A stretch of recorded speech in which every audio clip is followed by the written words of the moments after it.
దగ్గర సంబంధం.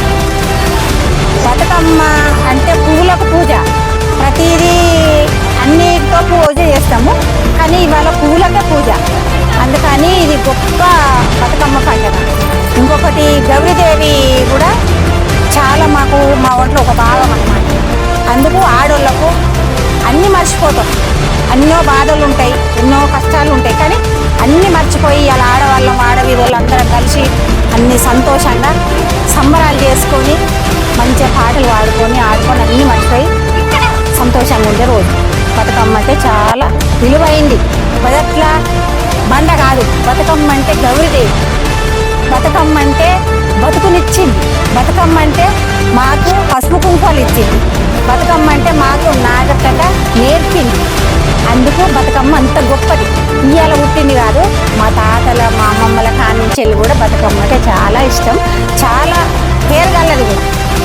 ఆడవాళ్ళకు బతుకమ్మకు చాలా దగ్గర సంబంధం.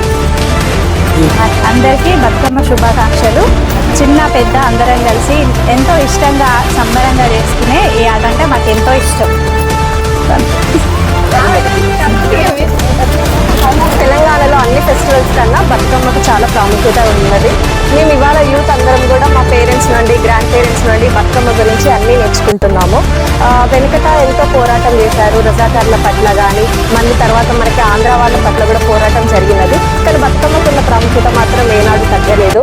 సో ఎప్పుడైనా అమ్మమ్మల దగ్గర నుండి నానమ్మ దగ్గర నుండి ఈ పాటల అంటే డీజే పాటల కన్నా పాటలు పాడుకుంటూ చప్పట్లు కొట్టుకుంటూ ఆడుకుంటుంటే ఆడవాళ్ళందరము ఒకటేసారి పుట్టింటికి చేరి అందరు ఫ్రెండ్స్ అందరితో కలిసి ఇలా ఆడుకుంటుంటే చాలా సంతోషంగా ఉంది.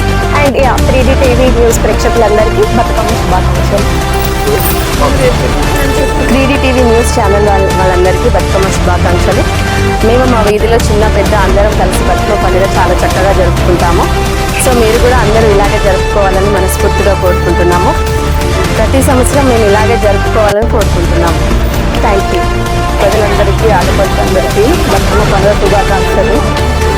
ఇది మన తెలంగాణలో అన్ని రకాల పూజలు జరుపుకునే పండుగ, ఆడపడుచుల పండుగ అని కూడా అంటారు. అసలు ఈ బతుకమ్మ అనేది ఎట్లా వస్తుందంటే, ఒక భార్య భర్తలు ఇద్దరు అనేవాళ్ళు పిల్లలు లేక సంతానం లేక చాలా బాధపడేవారు.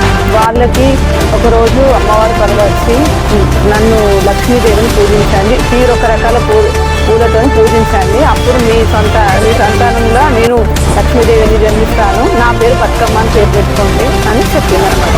దానివల్ల మనకి బతుకమ్మ అనే పేరు